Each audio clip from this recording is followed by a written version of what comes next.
Instrucción espiritual. El mundo de habla tamil conoce bien la historia de la vida y las instrucciones espirituales de Bhagavan Sri Ramana Maharshi por medio de los libros que ya se han publicado. Él brilla en la resplandeciente colina de Arunachala, Tiruvannamalai, como el sol del conocimiento que destruye el pesar de aquellos que lo adoran. En este libro llamado Upadesha Manjari, ramo de instrucciones espirituales, Sri Nathananda, un verdadero devoto suyo, que le sirve y le alaba poniendo a sus pies de loto muchas guirnaldas de canciones, ha sacado a la luz las palabras de Bhagavan, que ha escuchado en ocasiones diversas. Consiste en preguntas y respuestas que comprenden 4 capítulos titulados Upadesha, instrucción, Abhasya, práctica, Anubhava, experiencia, y Arudha, logro. Pido humildemente a los devotos que acepten este pequeño libro que ofrece el alimento completo para el espíritu. Capítulo 1. Instrucción. Upadesha. 1. ¿Cuáles son las características de un verdadero maestro, de un Sadguru? La firme permanencia en el ser, contemplándolo todo con el ojo de la igualdad, firme valentía en todo momento, en todo lugar y circunstancia, etc. 2. ¿Cuáles son las características de un discípulo sincero? Satsya. Un intenso anhelo de eliminar el pesar y alcanzar el gozo, y una aversión intensa por todo tipo de placeres mundanos. 3. ¿Cuáles son las características de la instrucción? Upadesha.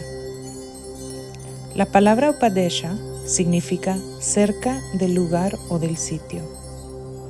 El Guru, que es la encarnación de lo que indica el término Sat Chit Ananda, existencia, conocimiento y bienaventuranza, impide que un discípulo suyo, que a causa de su aceptación de las formas de los sentidos, sea desviado de su verdadero estado y se ve en consecuencia afligiado e impactado por alegrías y pesares, siga en semejante estado, estableciéndole en su propia naturaleza verdadera indiferenciada. Upadesha también significa mostrar de cerca un objeto que se halla lejano. Es traer al alcance del discípulo el Brahman, que él considera distante y diferente de sí mismo, para que se dé cuenta de que en realidad está cerca y no es diferente de él. 4. Si es verdad que el Guru es el propio ser, el Atman, ¿cuál es el principio en el que se basa la doctrina que afirma que, por muy erudito que sea un discípulo o cualquiera que sean los poderes que pueda poseer, no puede alcanzar la autorrealización sin la gracia del Guru? Aunque desde el punto de vista de la verdad absoluta, el estado del Guru es el de uno mismo, resulta muy difícil que el ser que se ha convertido en el alma individual, Jiva, mediante la ignorancia, se dé cuenta de su verdadera naturaleza sin la gracia del Guru. Todos los conceptos mentales se controlan en la mera presencia del verdadero Guru. Si éste fuese a preguntar a aquel que afirma arrogantemente que ha visto la otra orilla del océano de la sabiduría, o a que pretende en su arrogancia que pueda llevar a cabo tareas casi imposibles, si has aprendido todo lo que había que aprender, pero has aprendido a conocerte a ti mismo, y tú que eres capaz de realizar acciones que resultan imposibles, te has visto a ti mismo, tendría que bajar la cabeza, avergonzado, y quedarse callado. Es evidente que solo mediante la gracia del Gurú y de ninguna otra forma se puede conocer a uno mismo. 5. ¿Cuál es la característica de la gracia del Gurú? Está más allá de palabras o pensamientos. 6. Si es así, ¿por qué se dice que el discípulo realiza su propio estado mediante la gracia del Gurú? Es como el elefante que se despierta al ver un león en sus sueños. De la misma manera, el discípulo despierta del sueño de la ignorancia al despertar el verdadero conocimiento por medio de la mirada benévola de la gracia del Gurú. 7. ¿Qué significa el dicho de que la naturaleza del verdadero Gurú es la misma del Señor Supremo, Sarveshvara? En el caso del alma individual que desea alcanzar el estado del verdadero conocimiento o el estado de Dios, Ishvara, y con ese objeto en mente siempre practica la devoción, ocurre que cuando está alcanzando un estado de madurez suficiente, el Señor, que es el testigo de ese alma individual y es idéntico a ella, aparece en forma humana con la ayuda de Sat Chit Ananda, con sus 3 características naturales, con nombre y forma que graciosamente también asume, y a modo de bendecir al discípulo, le absorbe en sí mismo. De acuerdo a esta doctrina, el Gurú se le puede llamar en toda regla el Señor, en persona. 8. Entonces, ¿cómo algunos seres exaltados pudieron alcanzar el conocimiento sin un Gurú? En algunas pocas personas suficientemente maduras, el Señor resplandece como la luz del conocimiento y les imparte la conciencia de la verdad. 9. ¿Cuál es el fin de la devoción, Bhakti, y el sendero del Siddhanta, es decir, Shaiva Siddhanta?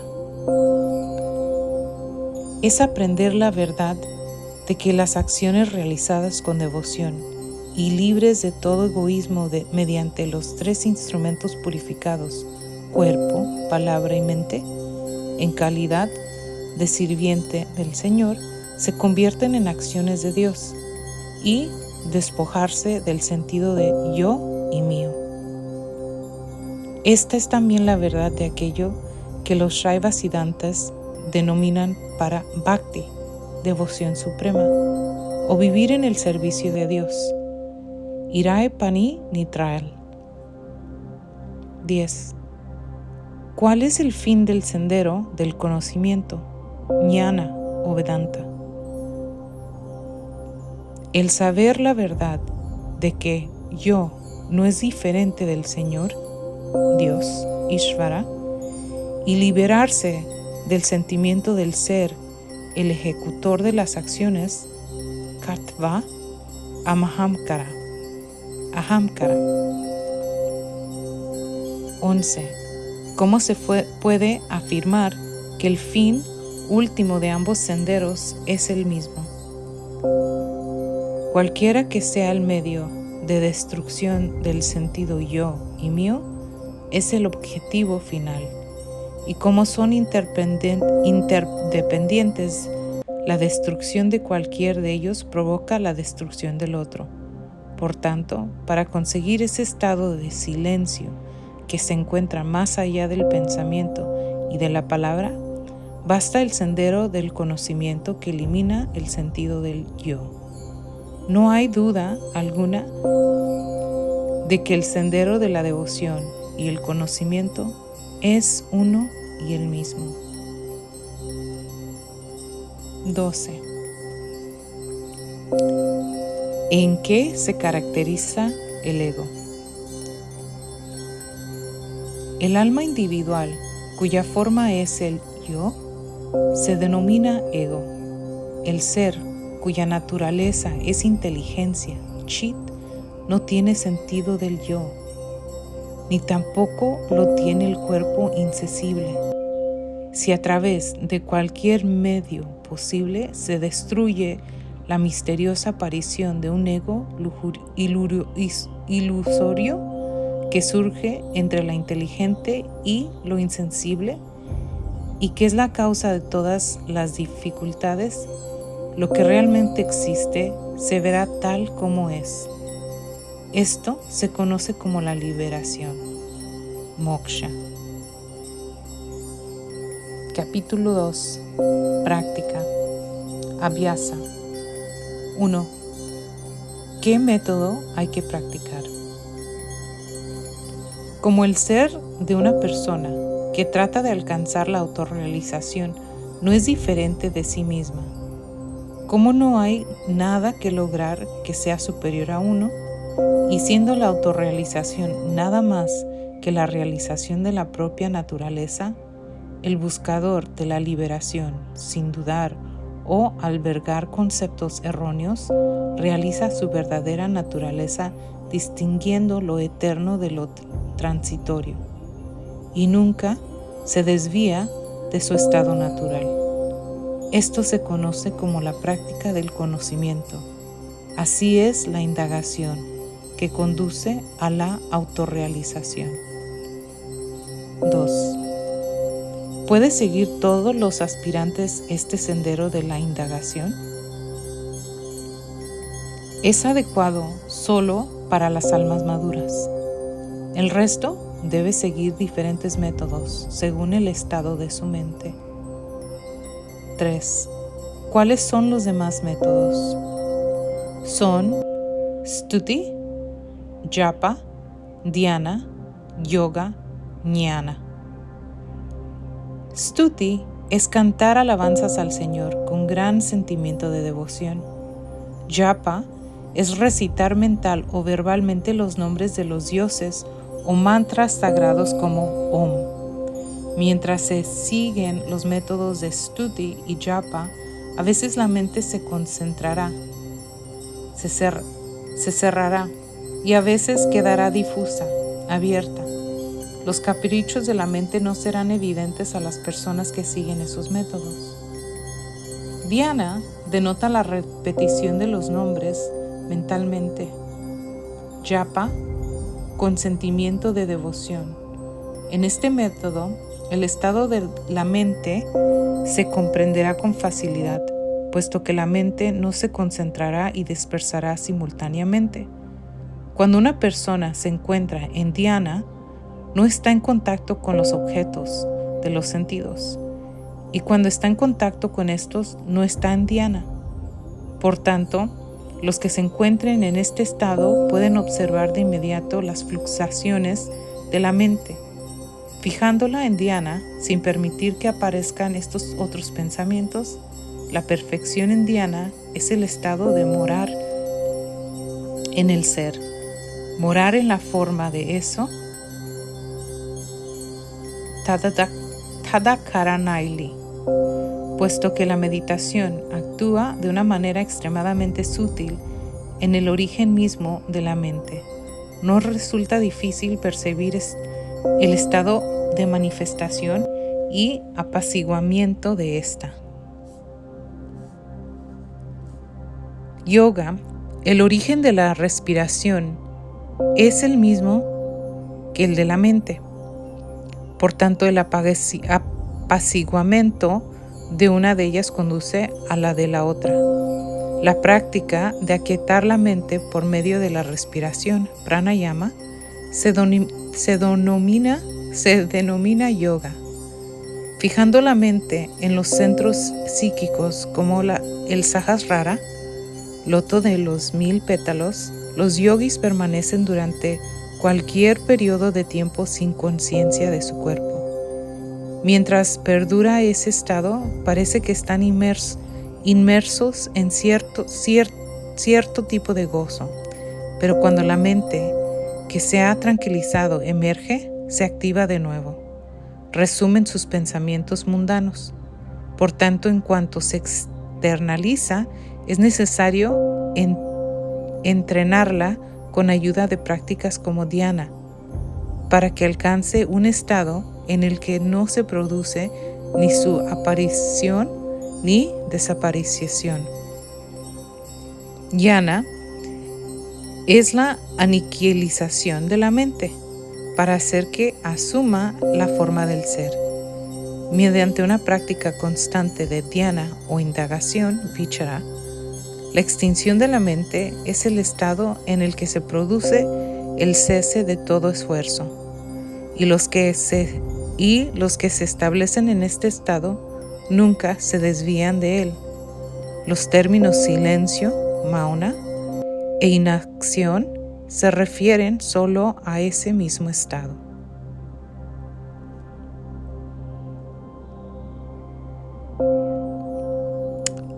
El objetivo de todas las prácticas espirituales es la concentración de la mente. Como todas las actividades mentales, como en el recuerdo, el olvido, el deseo, el odio, la atracción, el rechazo, etc., son modificaciones de la mente. No pueden ser el estado real de uno. La verdadera naturaleza es el ser simple e inmutable.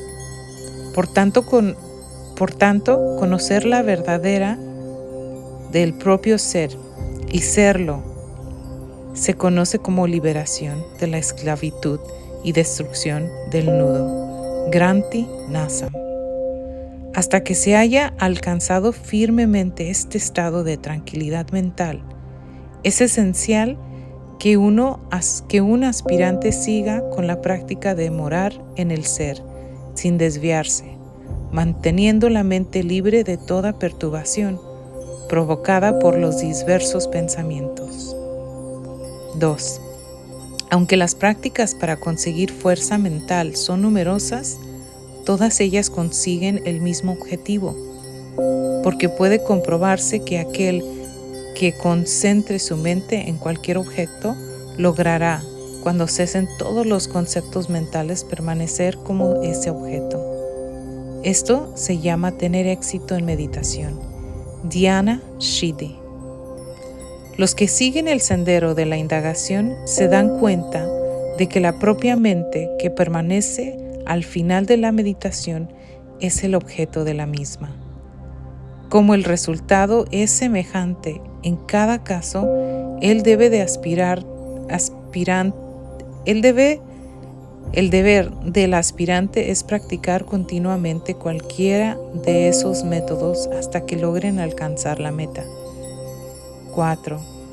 El estado de permanecer tranquilo ¿implica hacer un esfuerzo o estar libre de él? No se trata de un estado de carencia, de esfuerzo o simple indolencia. Todas las actividades mundanas que se suelen llamar esfuerzo se llevan a cabo con una parte de la mente y con interrupciones frecuentes.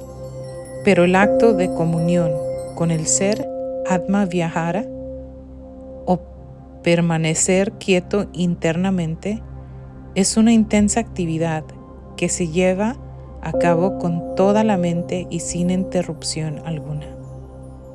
Maya, ilusión o ignorancia, que no se puede destruir mediante ningún otro acto, se aniquila completamente por medio de esta actividad intensa que se llama silencio, mauna. 5. ¿Qué es la naturaleza de Maya? Maya es lo que nos hace contemplar que no existe el ser, la realidad que está presente siempre y en todas partes, es omnipenetrante y autoluminosa, y sí existe. Por contra, el Atma individual, Jiva, el mundo, Jagat, y Dios, Para, que se ha probado concluyentemente que son inexistentes en todo tiempo y lugar. 6. Si el ser resplandece con voluntad propia, ¿por qué no se le puede reconocer como a los demás objetos del mundo?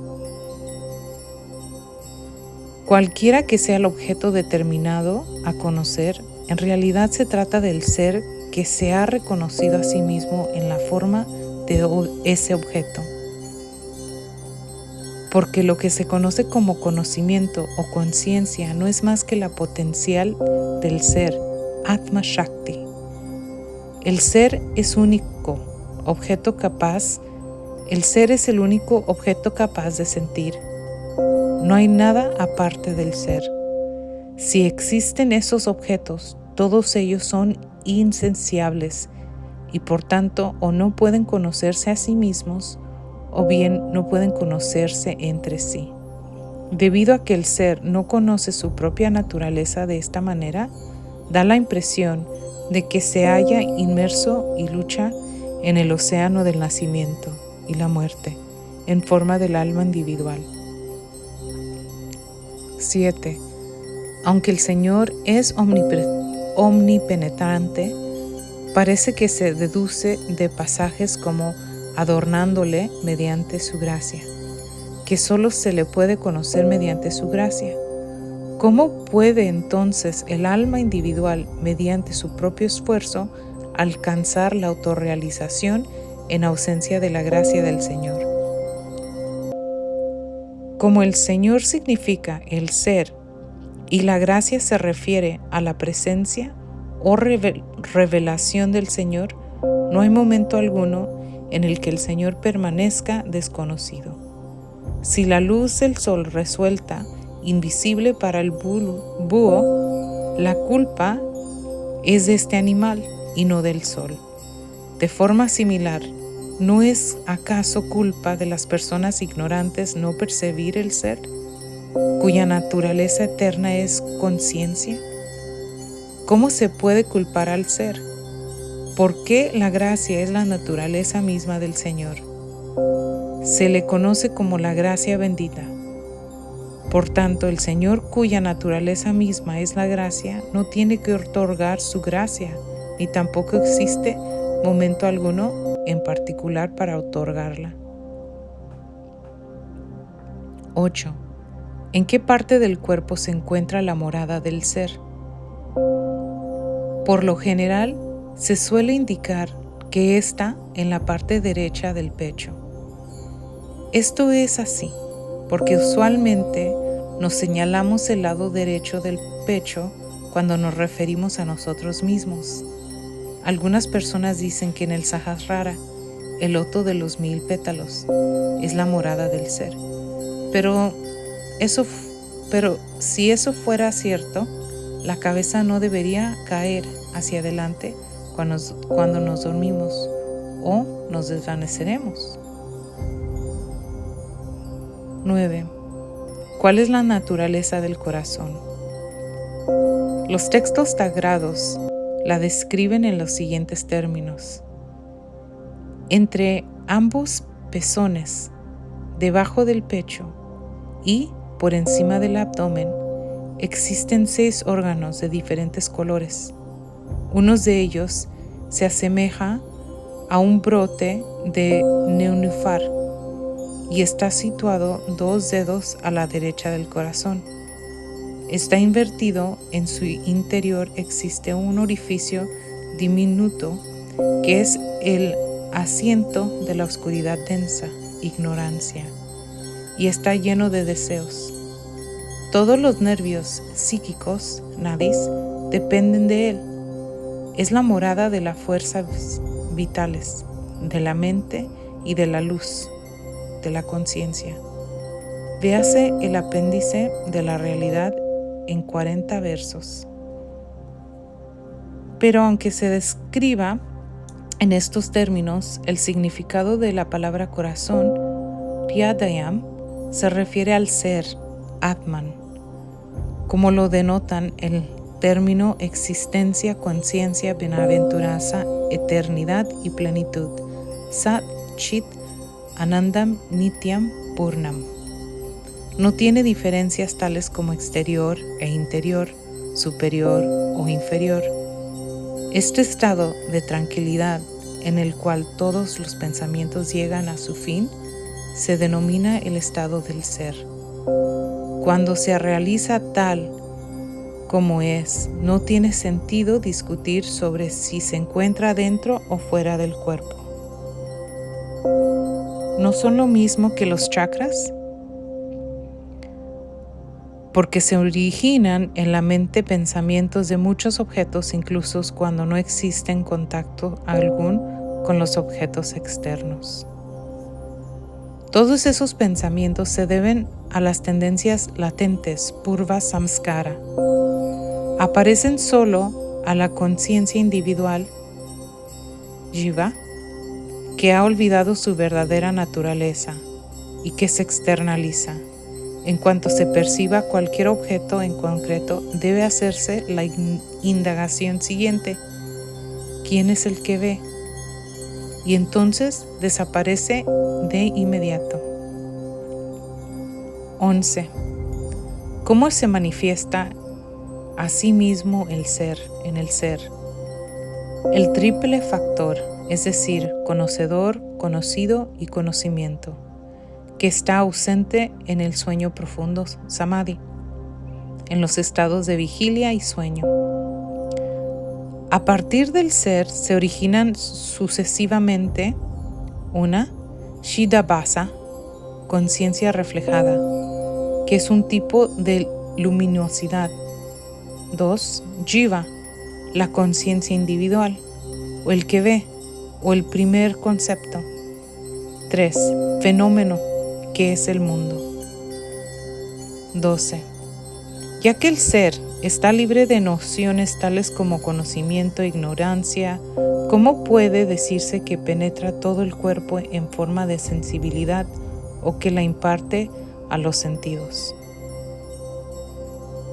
Los hombres sabios afirman que existe una conexión entre la fuente de los diversos nervios psíquicos y el ser, que se refieren el nudo del corazón, y que la conexión entre lo sensible y lo insensible existirá hasta que se corte de raíz con la ayuda del verdadero conocimiento. Al igual que la fuerza sutil e invisible de la electricidad se desplaza por los cables y lleva a cabo muchas funciones extraordinarias, de la misma manera la fuerza del ser también se desplaza por los nervios psíquicos y, penetrando el cuerpo entero, imparte insensibilidad a los sentidos.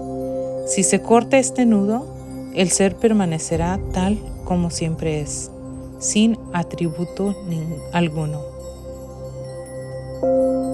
13.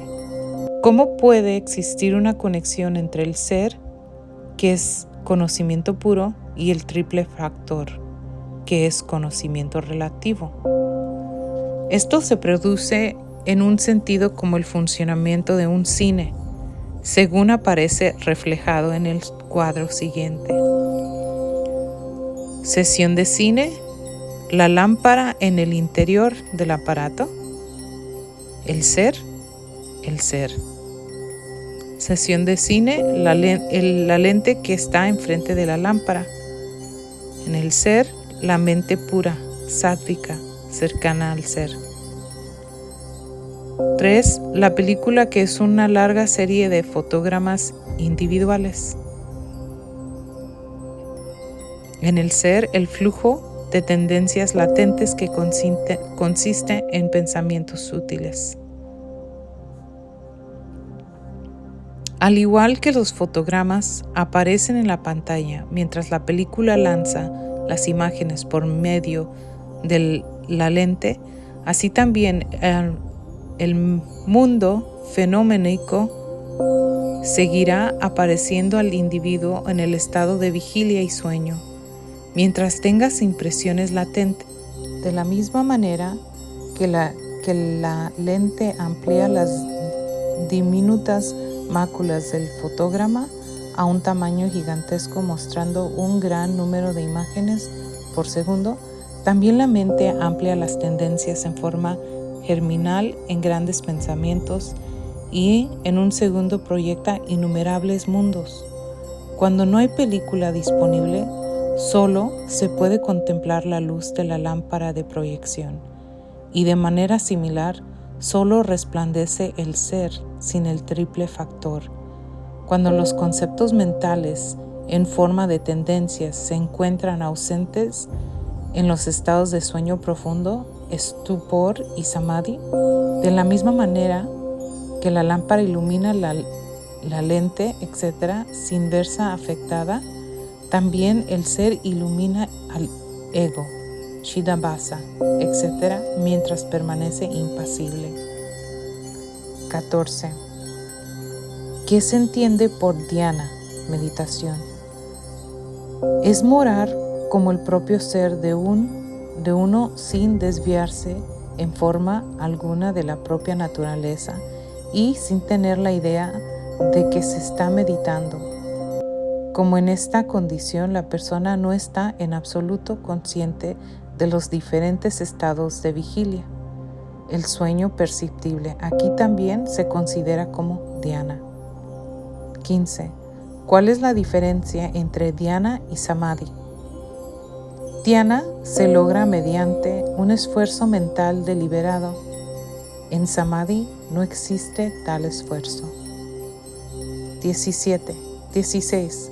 ¿Cuáles son los factores que hay que tener en cuenta en dhyana? Es importante que aquel que se establece en su ser Atmanishta trate de evitar desviarse en lo más mínimo de este estado de absorción. Si se desvía de su verdadera naturaleza, puede ver ante sí resplandores brillantes, oír sonidos inusuales o aceptar como reales las visiones de dioses que aparecen dentro o fuera de él. No debe dejarse engañar por esto y tiene que olvidarse a sí mismo. 17. Nota: si los momentos que se desperdician pensando en los objetos que no son el ser, se paseen indagando sobre él, se alcanzaría la autorrealización en un plazo de tiempo muy corto. Hasta que la mente se establezca en sí misma, es esencial contar con algún tipo de bhavana, contemplación con profunda emoción y sentimiento religioso de un dios o diosa personificado. De lo contrario, la mente se verá asaltada frecuentemente por pensamientos descarriados y por el sueño.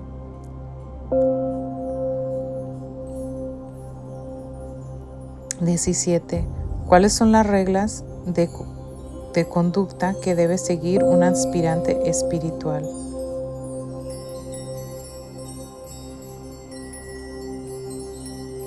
Moderación en el alimento, en el sueño y en el habla. 18. ¿Durante cuánto tiempo hay que practicar? Hasta que la mente alcance, sin esfuerzo, su estado natural de libertad conceptual, es decir, hasta que deje de existir concepto de yo y mío. 19. ¿Cuál es el significado de morar en soledad? Ekanta Vasa. Como el ser es omnipenetrante, no necesita lugar alguno para la soledad. El estado de verse libre de conceptos mentales se denomina morar en soledad. 20. ¿En qué se caracteriza la sabiduría? Viveka. Su belleza estriba en permanecer libre de ignorancia una vez realizada la verdad. El miedo solo existe para aquel que ve incluso la más mínima diferencia en el Brahman supremo. Mientras exista la idea de que el cuerpo es el ser, no se podrá realizar la verdad. Quien quiera que no pueda ser. 21. Si todo sucede de acuerdo al karma, prarabdha, el resultado de los actos que se hacen cometido en el pasado, ¿Cómo se puede vencer los obstáculos de la meditación, Diana? Prarabdha solo concierne a la mente dirigida hacia el exterior, no a la que se enfoca hacia adentro. Aquel que busca su verdadero ser no temerá obstáculo alguno. 22. ¿Es el ascetismo, sannyasa, uno de los requisitos esenciales para que una persona se establezca en el ser? El esfuerzo que hay que hacer para liberarse del apego al cuerpo se dirige en realidad hacia el hecho de morar en el ser. Solo la madurez del pensamiento y la indagación eliminan el apego al cuerpo y no los estadios de la vida, tales como estudiantes, como brahmachari, etc., ya que el apego se encuentra en la mente, mientras que estos estadios se refieran al cuerpo. ¿Cómo van a poder entonces eliminar el apego, que solo existe en la mente?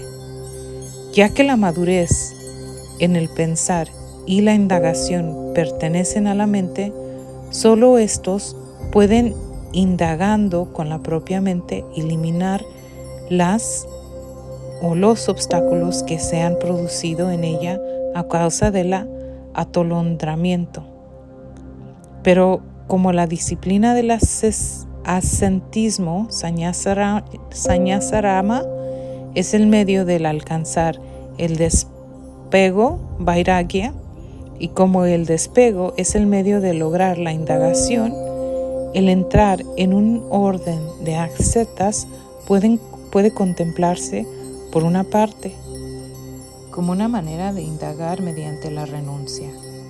En vez de desparciar la vida entrando en la orden de las ascetas antes de estar preparado para ella, es mejor llevar una vida de hogareño para fijar la mente en el ser, que es su verdadera naturaleza. Hay que separarla de la familia de la imaginación, sankalpas, y de la duda, vikalpas, es decir, renunciar a la familia samsara en la mente. Este es el verdadero ascetismo. 23. Es una regla establecida que mientras exista la misma mínima idea de yo soy el hacedor, no se podrá alcanzar la autorrealización, pero es posible que un aspirante hogareño desempeñe sus deberes adecuadamente sin tener esta sensación. No hay regla alguna para que la acción tenga que depender de sentirse ejecutor de la misma. Por tanto, es improcedente dudar de si una acción va a producir en ausencia del ejecutor o del acto de ejecutarla. Aunque pueda parecer a ojos de los demás que un oficial del Departamento de Tesorería del Gobierno está desempeñando su cargo atentamente, él piensa: no tengo nada que ver con todo este dinero, y tampoco tendrá en su mente sensación alguna de implicación. De la misma manera, un hogareño sabio también puede cumplir sin apego las diversas tareas que le haya tocado desempeñar de acuerdo a su karma pasado, como si fuera una herramienta en manos de otra persona. La acción y el conocimiento no son obstáculos mutuamente excluyentes. 24. ¿De qué sirve a su familia un sabio hogareño que no se preocupa de su propia comodidad física? ¿Y de qué sirve a él su familia? Aunque no le importe su propia comodidad física debido a su karma pasado, su familia tiene que subsistir mediante su esfuerzo personal, y por tanto se puede decir que está prestando servicio a los demás. Si la pregunta se refiere a si el hombre sabio recibe algún provecho por desempeñar tareas domésticas, se puede responder que, como ya ha alcanzado el estado de satisfacción absoluta, que es la suma total de todos los beneficios y el bien más elevado para todos, no busca ganar más, nada más desempeñando los deberes familiares. 25. ¿Cómo puede alcanzarse el cese de actividad y la paz mental en medio de los deberes diarios, cuya naturaleza es actividad constante?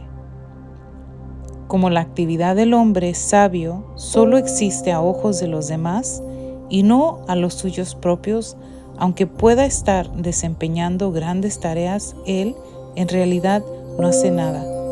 Por tanto, sus actividades no obstaculizan la acción ni la paz mental, porque conoce la verdad que todas las actividades se desempeñan en su mera presencia y él no hace nada.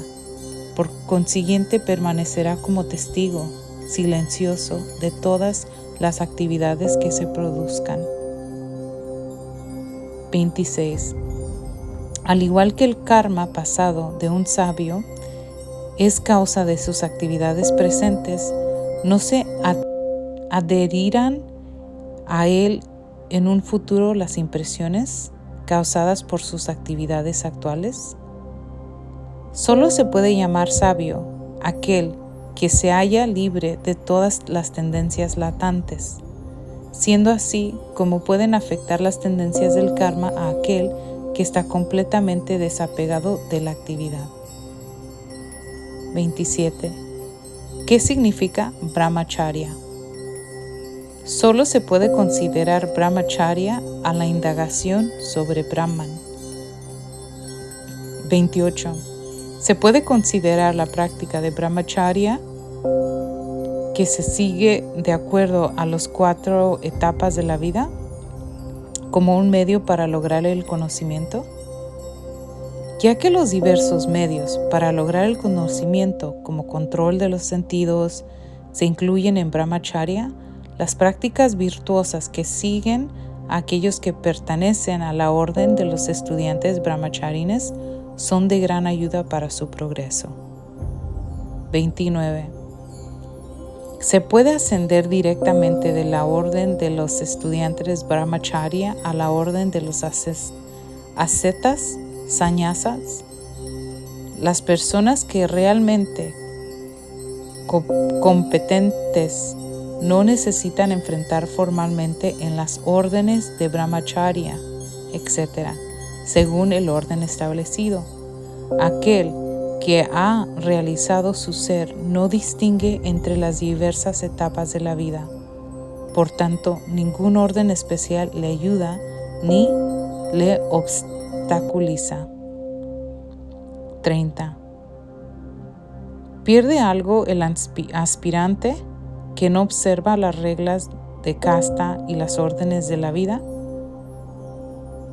Como el logro del conocimiento es el fin supremo de todas las demás prácticas, no hay regla alguna para que aquel que permanezca en cualquier orden de la vida y adquiera constantemente conocimiento esté obligado a seguir las reglas propuestas para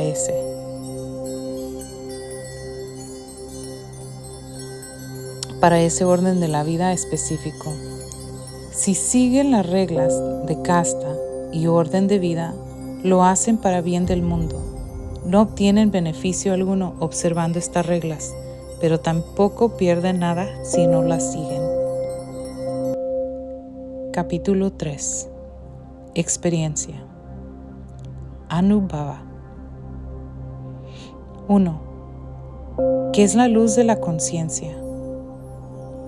Es la existencia conciencia autoluminosa que revela al que ve el mundo de los nombres y las formas tanto en el interior como en el exterior. La existencia de esta existencia conciencia puede deducirse por los objetos iluminados por ella. No se convierte en el objeto de la conciencia. 2. ¿Qué es el conocimiento? Se trata de ese tranquilo estado de existencia, conciencia que experimenta un aspirante y que es como el océano libre de olas o el éter inmóvil. 3. ¿Qué es la bienaventuranza?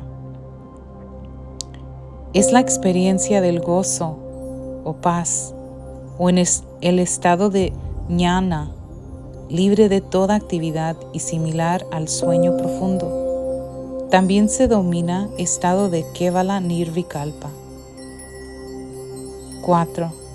¿Cuál es el estado más allá de la bienaventuranza? Se trata del estado de incesante paz mental, que se halla en el estado de tranquilidad absoluta, Jagra Susupti, que es semejante al sueño profundo inactivo. En este estado, a pesar de la actividad del cuerpo y de los sentidos, no existe conciencia externa, como un niño inmerso en el sueño. Un yogi que se encuentra en semejado estado se le considera el estado de inactividad, incluso cuando está desarrollando una actividad.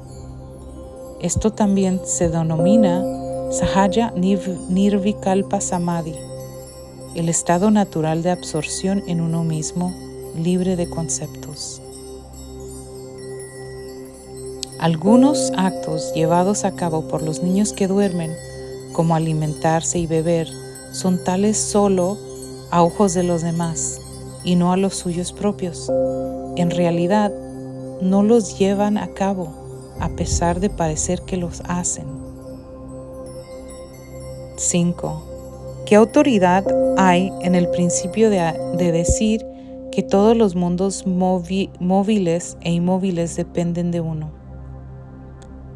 El ser se refiere al ser encarnado. Los objetos aparecen solo después de que la energía que estaba en el estado latente, en el estado de sueño profundo, emerge con la idea del yo.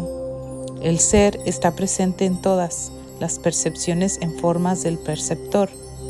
Cuando el yo está ausente, no hay objetos de ver, no hay objetos que ver. Por todas estas razones se puede decir indudablemente que todo procede del ser y retorna a él. 6. Si los cuerpos y el ser múltiple que les anima están por todas partes y son innumerables, ¿cómo se puede decir que el ser es solo uno? Si se acepta la idea yo soy el cuerpo, el ser aparece como múltiple. El estado en el cual se desvanece esa idea es el ser, ya que en semejante estado no existen otros objetos. Por tal razón se considera que el ser es solo uno. La idea de que uno es el cuerpo es lo que se conoce como Hridaya Granthi, nudo del corazón. De los varios nudos,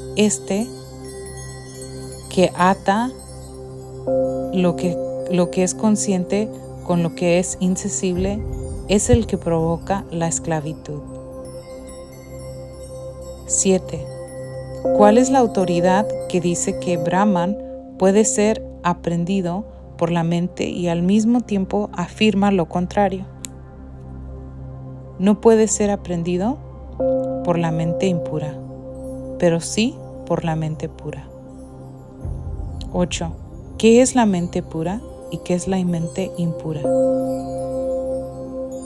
Cuando el poder indefinible de Brahman se separa a sí mismo de Brahman y en unión con el reflejo de la conciencia, Chidabhasha, asume varias formas, se denomina mente impura. Cuando se libera del reflejo de la conciencia, Abhasa, mediante la discriminación se llama mente pura. Su estado de unión con el Brahman en su aprehensión del Brahman, la energía que acompaña al reflejo de la conciencia se denomina mente impura y su estado de separación del Brahman en su no aprehensión del Brahman. 19. Es posible vencer incluso cuando el cuerpo existe el karma parapta, que que dice dura hasta el fin de la existencia del cuerpo? Por supuesto. Si el agente, hacedor, del cual depende el karma, a saber, el ego, que ha surgido a la existencia entre el cuerpo y el ser, se sumergen en su fuente y pierde su forma, podrá sobrevivir el karma que depende solo de él. Por tanto, cuando no hay yo, no hay karma. 10.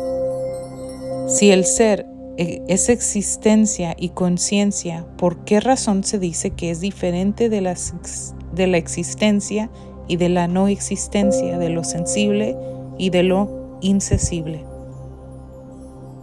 Aunque el ser es real, como lo abarca todo, no admite lugar a preguntas relacionadas con la dualidad sobre su forma o irrealidad.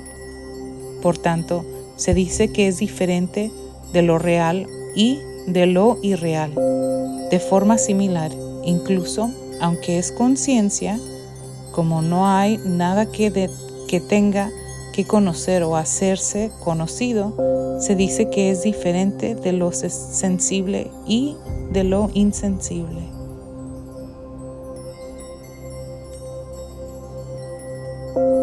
Capítulo 4. Logro. Aruda. 1. ¿En qué estado se logra el conocimiento? Se logra morando de manera firme y sin esfuerzo en el ser, en el cual la mente que se ha hecho una con él no emerge posteriormente en ningún momento. Es decir, al igual que toda persona usual y naturalmente tiene la idea, no soy un cabra, ni una vaca, ni ningún otro animal, sino un hombre, cuando piensa en su cuerpo, así también se dice que una persona ha alcanzado el conocimiento firme cuando tiene la idea, yo no soy los principios, los tattvas, que comienzan con el cuerpo y acaban con el sonido nada, sino el ser que es existencia, conocimiento y bienaventuranza, la autoconciencia innata, Atma Prajna. 2. ¿A cuál de las 7 etapas de conocimiento, jnana bhúmicas, pertenece el sabio, jnani? Pertenece al 4º estado. 3. Si es así, ¿por qué se distinguen 3 etapas superiores más? Las características de las etapas 4 o 7 se basan en la experiencia de la persona realizada, Jivan Mukta. No son estados de conocimientos y liberación.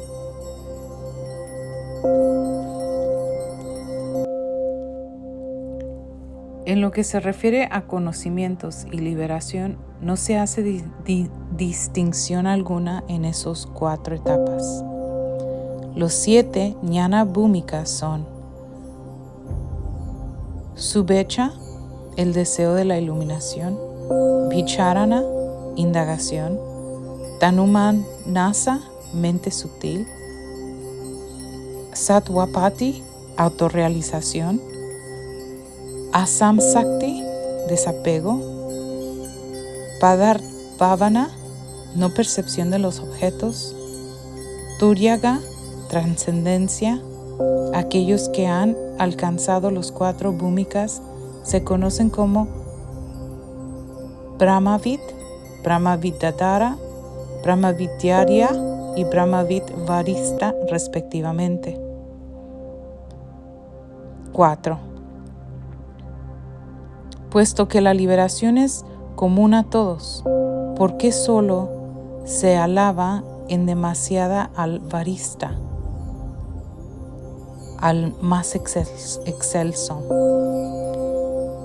En lo que se refiere a la experiencia común de bienaventuranza del varishta, se le alaba solo por el mérito especial que ha adquirido en nacimientos anteriores, que es causa de su estado.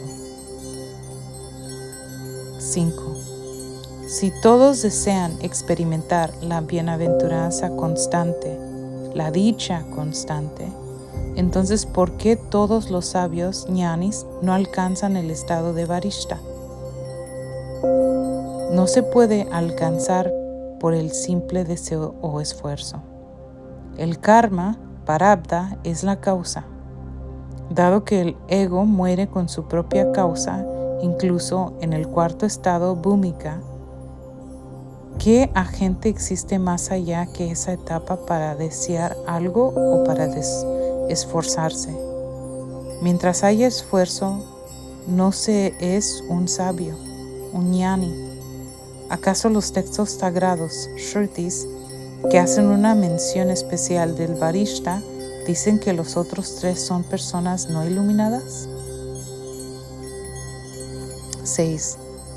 Algunos textos sagrados dicen que el estado supremo es aquel en que los órganos de los sentidos y la mente quedan destruidos por completo.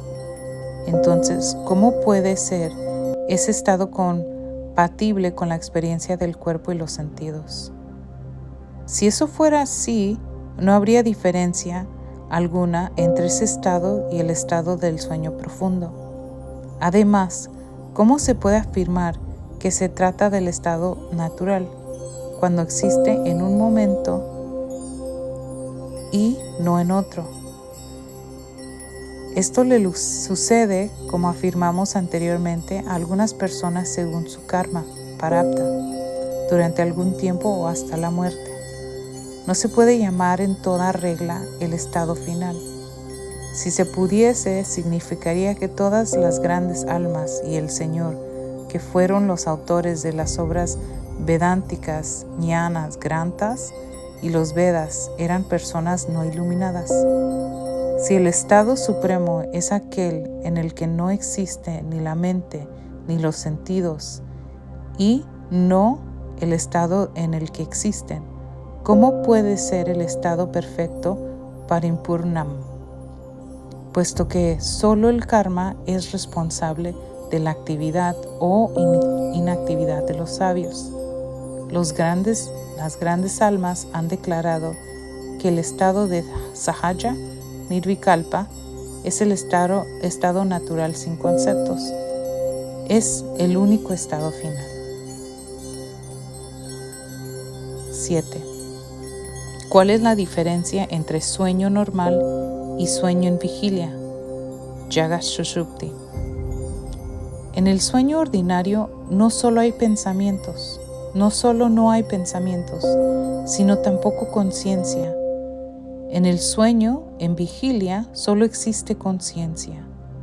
Por ello se le llama el despertar mientras se duerme, es decir, el sueño en el que hay conciencia.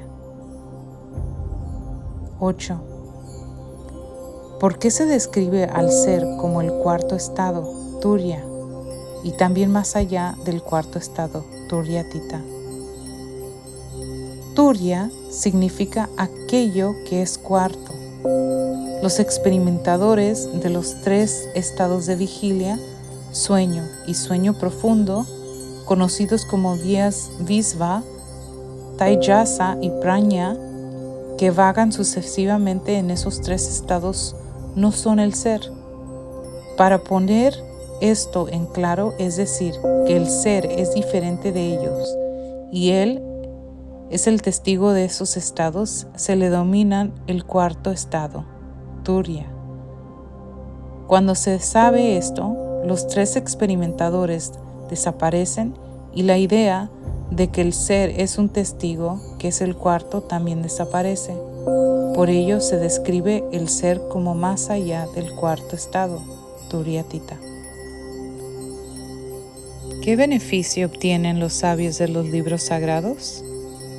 El sabio no necesita las escrituras, puesto que es la encarnación de las verdaderas mencionadas en ellas.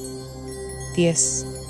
¿Existe alguna conexión entre el logro de los poderes sobrenaturales y la liberación?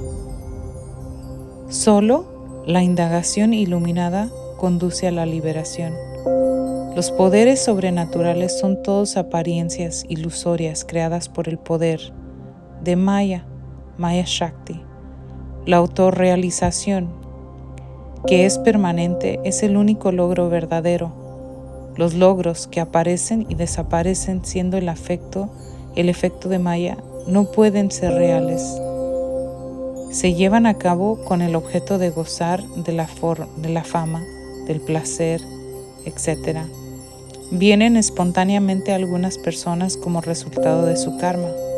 Sabe que la unión con Brahman es el objetivo real de todos los logros. Esto es también el estado de liberación. 11. Si tal es la naturaleza de la liberación, moksha, ¿por qué algunas escrituras lo relacionan con el cuerpo y dicen que el alma individual puede alcanzar la liberación solo cuando abandona el cuerpo? Solo si la esclavitud es real. Tenemos entonces que tener en cuenta la liberación y la naturaleza de sus experiencias. En lo que respecta al ser, en realidad no está sometido a la esclavitud alguna en ninguno de los 4 estados. Como la esclavitud no es más que una suposición mental, según la proclamación enfática del sistema Vedanta, ¿cómo se puede plantear el tema de la liberación, que depende del planteamiento de la idea de la esclavitud, cuando ésta no existe? Sin conocer esta verdad, indagar sobre la naturaleza de la esclavitud y la liberación es como preguntarse sobre el color y la altura del hijo inexistente de una mujer estéril o de los cuernos de una liebre. 12. Si esto es así, ¿no son acaso las descripciones de esclavitud y liberación que encontramos en las escrituras irrelevantes e inciertas? No, no lo son. Por el contrario, la ilusión de la esclavitud provocada por la ignorancia desde tiempo inmemorial pueden eliminarse solo por medio del conocimiento, y para este fin se ha venido aceptando usualmente el término liberación. Esto es todo. El hecho de que las características de la liberación se describan de varias maneras diversas demuestran que son imaginarias. 13. En tal caso, ¿no resultan inútiles todos los esfuerzos como el estudio, la reflexión, etc.? No, no son inútiles. La firme convicción de que no existe ni liberación ni esclavitud es el propósito supremo de todo esfuerzo. Como no se puede lograr este objetivo de poder ver valientemente mediante la experiencia directa que la liberación y la esclavitud no existen excepto con la ayuda de las prácticas anteriormente mencionadas, el esfuerzo es útil. 14. ¿Existe alguna autoridad que diga que no existe ni esclavitud ni liberación? Esto se dice en base de la convicción de la experiencia y no solo en base de las escrituras. 15. Si se experimenta, ¿cómo se experimenta? Esclavitud y liberación no son más que términos lingüísticos. No tienen realidad propia. Por tanto, no tienen un significado por sí mismo. Es necesario aceptar la existencia de algo básico, de lo cual son modificaciones. Si uno se pregunta, ¿para quién existe esclavitud y liberación? Se verá que es para mí. Si uno se pregunta, ¿quién soy yo? Se podrá ver que no existe tal cosa como el yo. Entonces, se podrá ver con la misma claridad que se ve un fruto de amalaka en la propia mano, que no lo que queda es el ser verdadero de uno mismo. Esta verdad la entenderán de manera natural y clara todos aquellos que dejen de lado las simples discusiones verbales e indaguen en sí mismo en su interior. Al igual que indudablemente todas las personas realizadas ven de forma uniforme que no existe ni esclavitud ni liberación en lo que se refiere al verdadero ser. 16. Si en realidad no existe ni esclavitud ni liberación, ¿por qué se experimenta de manera real el gozo y el pesar? Parecen reales solo cuando uno se aleja de su propia naturaleza. En realidad no existen. 17. Es posible que todas las personas conozcan directamente, sin duda alguna, lo que significa realmente su propia naturaleza. Sin duda alguna, es posible. 18. ¿Cómo? Todo el mundo ha experimentado que incluso en los estados de sueño profundo, desvanecimiento, etc., cuando todo el universo móvil y estacionario, comenzando por la Tierra y acabando con el inmanifestado Prakriti, desaparece uno, no desaparece. Por tanto, el estado del ser puro, que es común a todos y que todos experimentamos siempre de manera directa, es la propia naturaleza de uno. La conclusión es que todas las experiencias, tanto en el estado de iluminación como de ignorancia, que pueden describirse con palabras diferentes, son opuestas a la propia naturaleza verdadera de uno. Que este libro, que contiene las palabras de la experiencia procedentes del corazón del loto de Bhagavan Sri Ramana Maharshi, brillen como una lámpara de verdadero conocimiento para que ilumine las mentes veraces de aquellos que han renunciado al mundo.